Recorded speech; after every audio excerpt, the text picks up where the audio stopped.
안녕하세요. 오늘 이 아침에 함께 나와 하나님 앞에 기도하시는 우리 성도님들을 환영합니다. 오늘도 주님 앞에 열심으로 기도하시는 이 3일 되는 수요일 되시길 바라고요. 오늘 특별히 모임을 갖는 많은 교회들이 있습니다. 예배로서 하나님 앞에 나올 뿐만 아니라 성경 공부나 여러 가지 모임으로 함께 모여 하나님 앞에 다시금 하나님과의 교제할 뿐만 아니라 성도들과도 교제하는 귀한 이 3일째 되는 수요일에 모여 하나님 앞에 영광 돌리시는 또 간구하시는 우리 성도님들 되셨으면 합니다.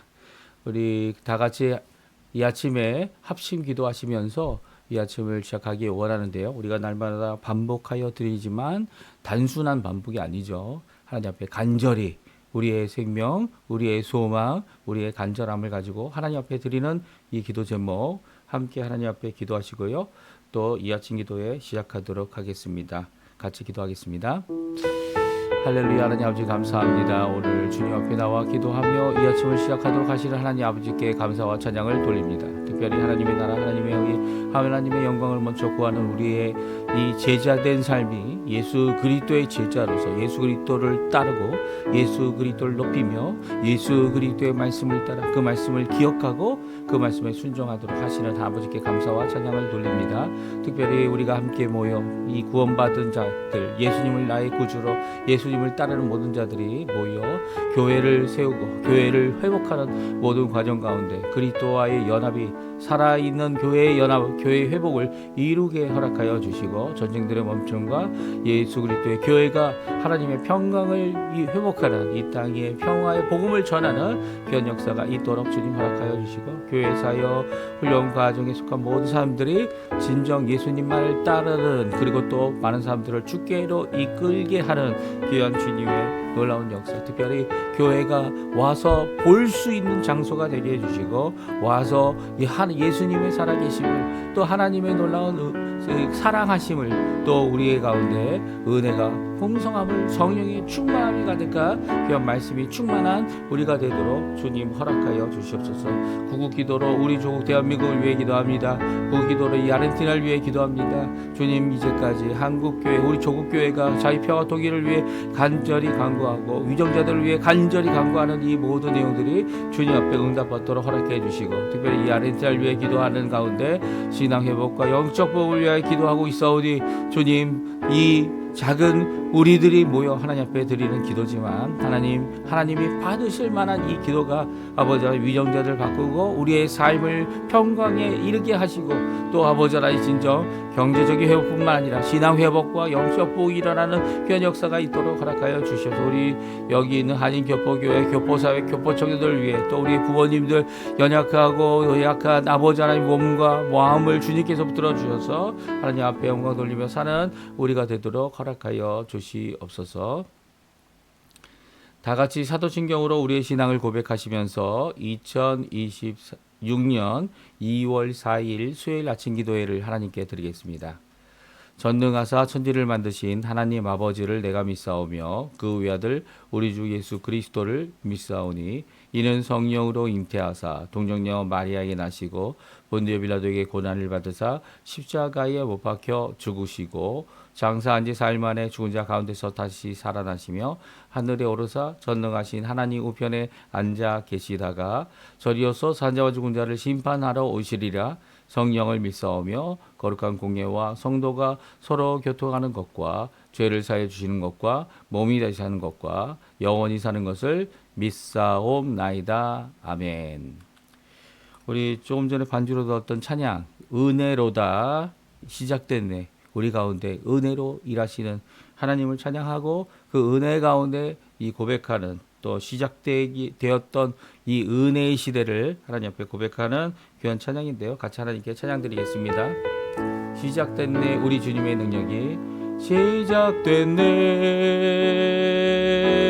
우리 주님의 능력이 나의 삶을 다스리고 새롭게 하네 자유하네 죄와 사망으로부터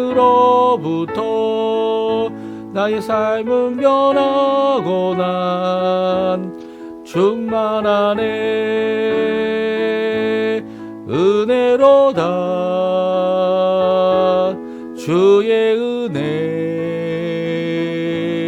한량없는 주의 은혜로다. 주의 은혜 변함없는 신실하신 주의 은혜 시작됐네. 우리 주님의 능력이 나의 삶을 다스리고 새롭게 하네. 자유 안에 죄와 사망으로부터 나의 삶은 면하고 난 충만하네. 은혜로다. 주의 은혜 한량없는 주의 은혜로다. 주의 은혜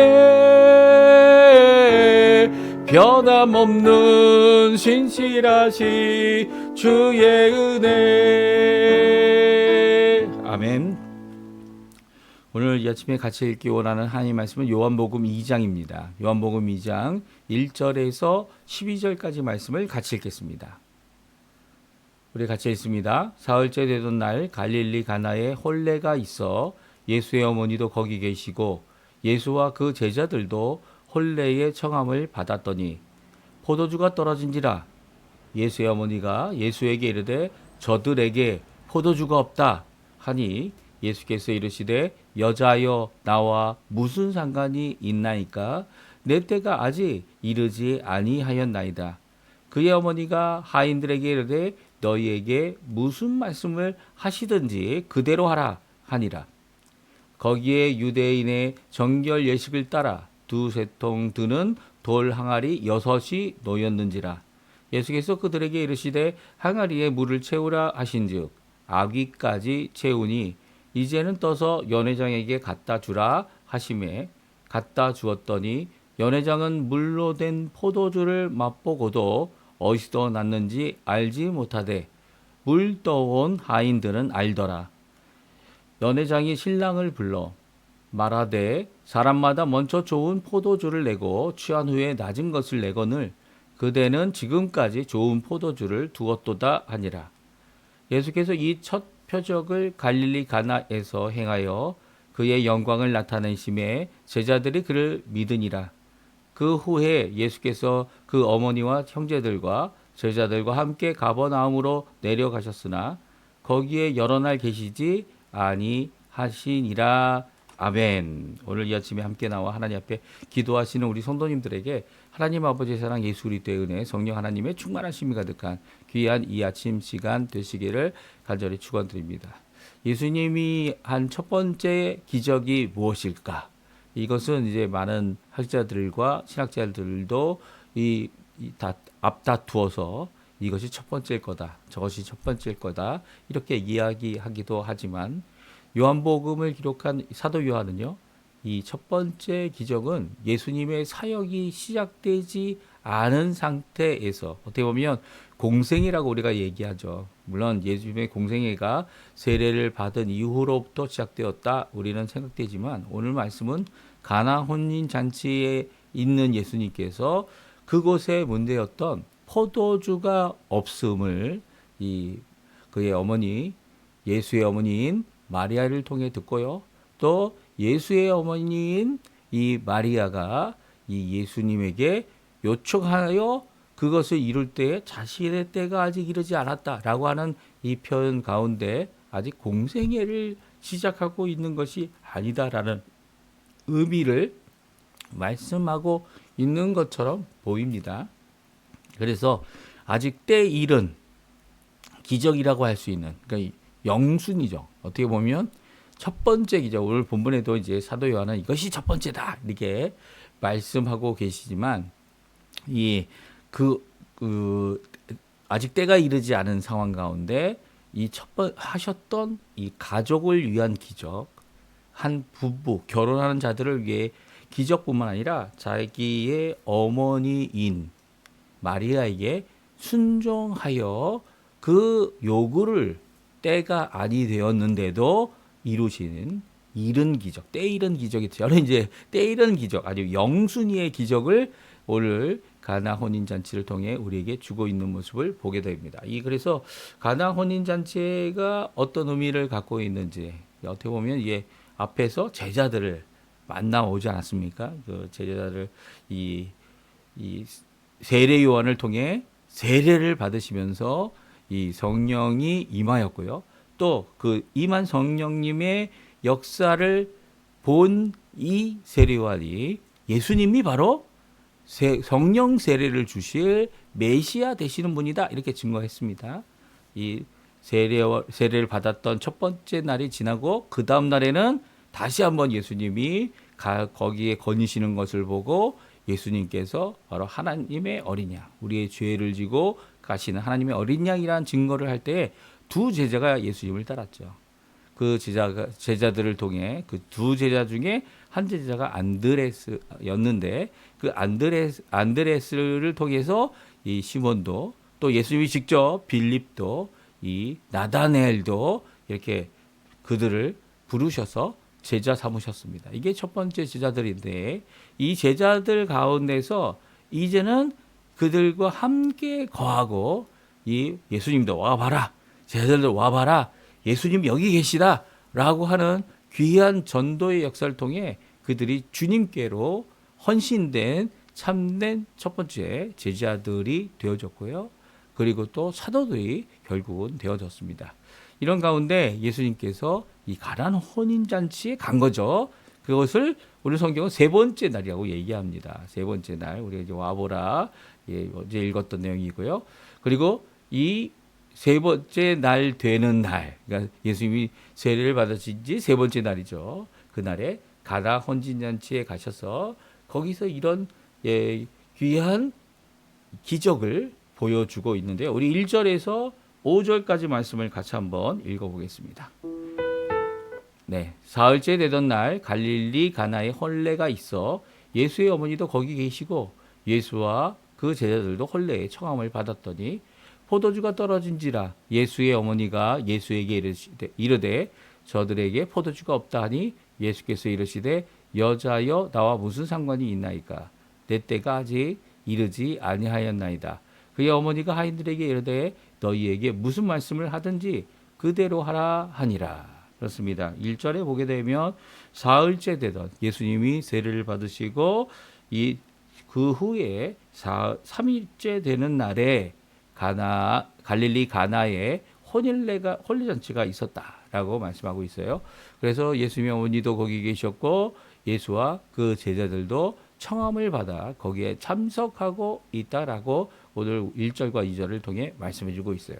오늘 여기에 보게 되면 저는 이제 예수님의 어머니가 마리아다 이렇게 말하였지만 오늘 본문은 예수님의 어머니라고만 되어져 있고 그의 이름을 부르지 않고 있는 것을 보게 됩니다. 한 번도 그의 어머니란 표현, 예수님의 어머니란 표현은 쓰고 있으면서도 죄송합니다. 이게 지금 잠깐 카메라가 꺼진 상태가 됐는데요. 조금만 기다려 주셨으면 좋겠습니다.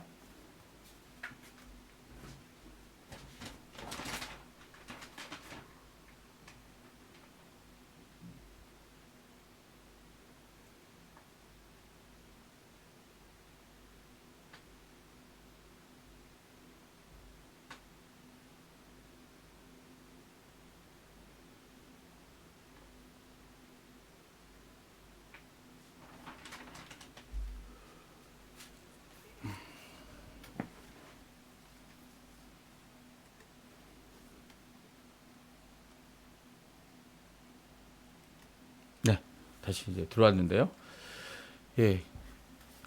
죄송합니다. 예수님에게 이렇게 표현했던 이유가 뭘까요? 맞습니다.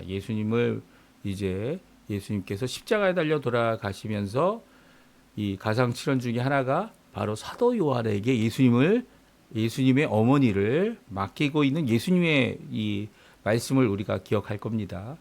그때로 예수님의 어머니를 사도 요한이 모시고 평생 그 예수님의 어머니의 평생 동안을 이 섬기면서 모시고 살았던 이 사도 요한은요.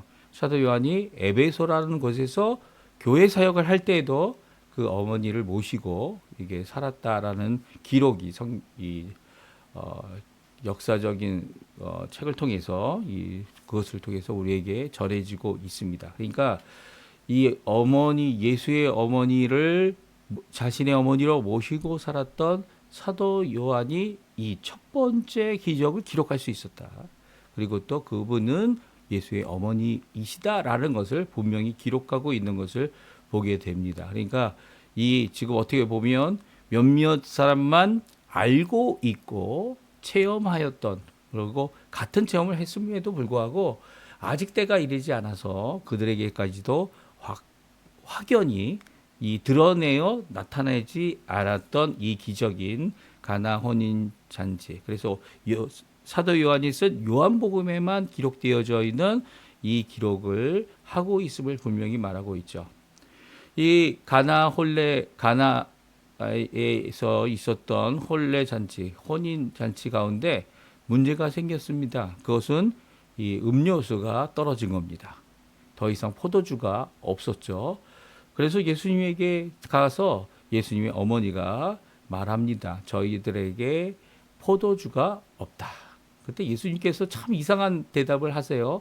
뭐라고 얘기하시냐면 우리 성경에는 예수께서 이르시되 여자여 나와 무슨 상관이 있나이까 내 때가 아직 이르지 아니하였나이다 라고 예수님이 대답했다 라고 기록하고 있습니다. 물론 이 직역을 하여서 제대로 번역된 부분 내 때가 아직 이르지 아니하였다 라는 이 단어는 참 잘 번역된 것 같지만 앞에 여자여 나와 무슨 상관이 있나이까 라고 하는 이 번역은 좀 축소되어져 있고 또 우리가 참 이해하기 어려운 단어들로 적혀져 있습니다. 이 어머니에게 어머니라고 부르지 않고 여자라고 부르는 것이 어떤 의미인지 이제 많은 우리 신학자들과 이 설교자들이 이야기했기 때문에 이 여자라는 단어가 단순히 이 사람 남자와 여자 아니면은 이 조금 비하해 표현하는 것이 아니라 가장 높이는 단어다 이렇게들 번역하고 그 의미를 강조합니다. 그러니까 여자여라는 단어는 이 나쁜 의미가 없습니다. 근데 그 뒤에 있는 나와 무슨 상관입니까? 라고 하는 이 대답은 이 나와 상관없는 일을 왜 뭐 때문에 제가 해야 하죠? 라고 어머니에게 거절하고 있는 분명한 거절을 드러내는 것 같아 보입니다. 그러나 5절에 보게 되면 예수님께서 이 하인들에게 예수님의 어머니가 하인들에게 하는 이 말을 듣게 됩니다. 말을 기록하고 있는데요. 너희에게 무슨 말씀을 하든지 그대로 하라. 마치 예수님의 어머니가 이미 예수님에게 허락을 받은 것처럼 이 말씀을 듣고 난 후에는 그 하인들에게 예수님이 하고자 하는 모든 것들을 다 이루도록 순종해라 라고 명령하고 있죠. 그러니까 이게 이 번역이 4절에 나와 있는 번역이 나와 무슨 상관이 있습니까? 라고 하는 이것이 그 의미가 이 거절한 의미가 아니라는 거예요. 이 의미는 하겠습니다 라고 하는 예수님의 순종의 모습을 표현하고 있다는 거죠. 그 이유가 뭡니까? 이 4절에 있는 말씀을 직역하면요. 나와 이것이 아니 무슨 상관이 있냐라고 하는 의역보다는 이것이 나와 나에게 또 당신에게 무엇입니까? 라는 질문을 드리고 있는 거죠. 그러니까 포도주가 없다 아니면 포도주 자체를 가리켜서 나에게 예수님 자신이죠.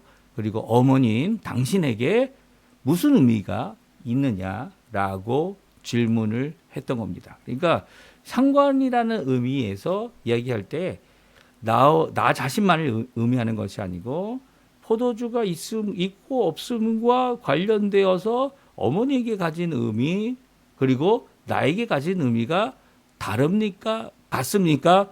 라고 이 질문을 하고 있습니다. 그리고 또 그것을 만드는 일에 대하여 내가 하는 기적을 일으킬 때는 아닙니다. 그러니까 예수님이 공생애를 온전히 시작한 것 아니지 않습니까? 라고 하는 질문을 하고 있는 것이죠. 그에 대해서 그 마리아는요, 예수님의 어머니는요, 이것이 예수님께서 허락하셨구나. 야, 하인들 너희도 와서 다 예수님에게 순종해라 라고 하는 명령을 주고 있다는 겁니다.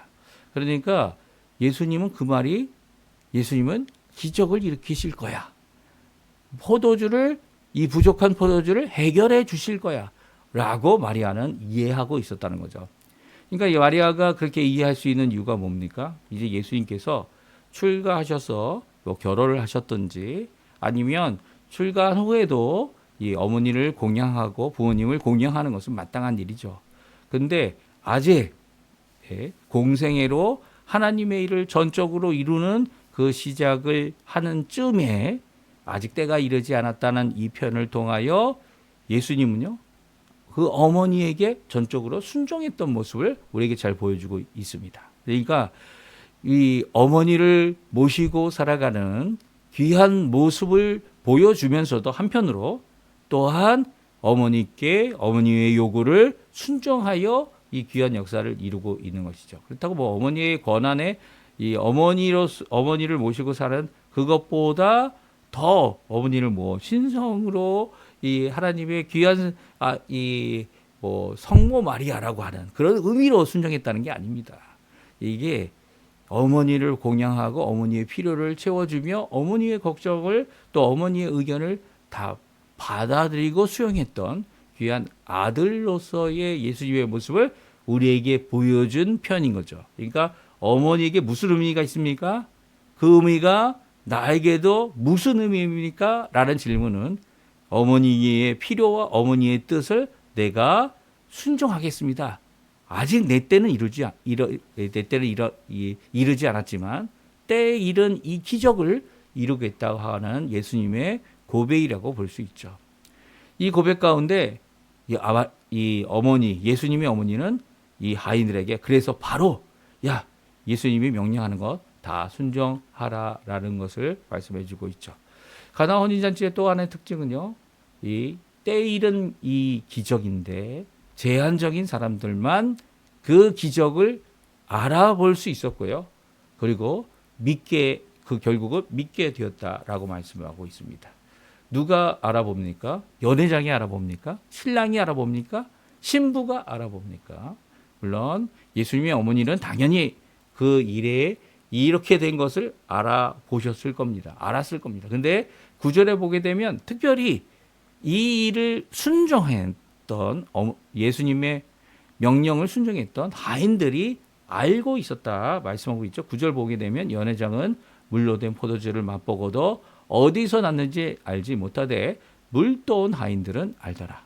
그러니까 예수님께서 이 물을 퍼서 이 항아리에 담았다가 그 항아리로부터 포도주가 된 이 물을 가져갔던 이 하인들, 이게 뭔 일을 하기 위해 하는 거야? 이런 질문보다는 순종함으로 그 일을 이뤘던 하인들이 이 놀라운 역사, 물이 된 포도주의 그 기원과 누가 이렇게 했는지를 알았다는 겁니다. 그리고 또 알았던 사람들이 있었습니다. 누구냐 하면 제자들이었죠. 예수님 곁에 있어서 예수님과 함께하고 와서 보라. 이제는 가나 혼인잔치라는 이 장소에서도 제자들이 함께하고 있음을 성경은 말씀하고 있어요. 그래서 가족보다도 더 가까운 관계, 가족의 관계라고 이야기할 수 있는 하나의 그룹이 나타났는데 그것은 바로 제자들, 교회라는 겁니다. 그러니까 한 가정마다 교회에 나가서 하나님 앞에 예배드리는 이 모습은요, 가정의 모습을 파괴하는 것이 아니라 가정의 모습을 세워주면서도 제자의 모습을 제대로 갖고 있는, 또 제자라는 사람들이 이 망가진 가정 아래에, 어려워진 가정 안에 살아가는 세속적인 가정이 이제는 회복되어지는 귀한 역사를 보여주고 있습니다. 그러니까 제자들도 이렇게 한 가정이 되는 모습을 보여주는데요. 그 모습은요, 바로 예수님께서 물로 포도주를 만든 기적 가운데 보이신 믿음의 열매들이었죠. 그래서 11절에 다음과 같이 말하죠. 예수께서 이 첫 표적을 갈릴리 가나에서 행하여 그의 영광을 나타내심에 제자들이 그를 믿으니라. 제자들이 그것을 보게 되고 예수님의 놀라운 기적, 이 물이 포도주가 될 수 있습니까? 뭐 어떤 성분을 마구 이게 물 자체 갖고 있는 그 성분을 이렇게 살짝 변화해서 포도주가 될 수 있는 이런 연금술 가질 수 있는 사람이 있습니까? 사실 그렇게 불가능하죠.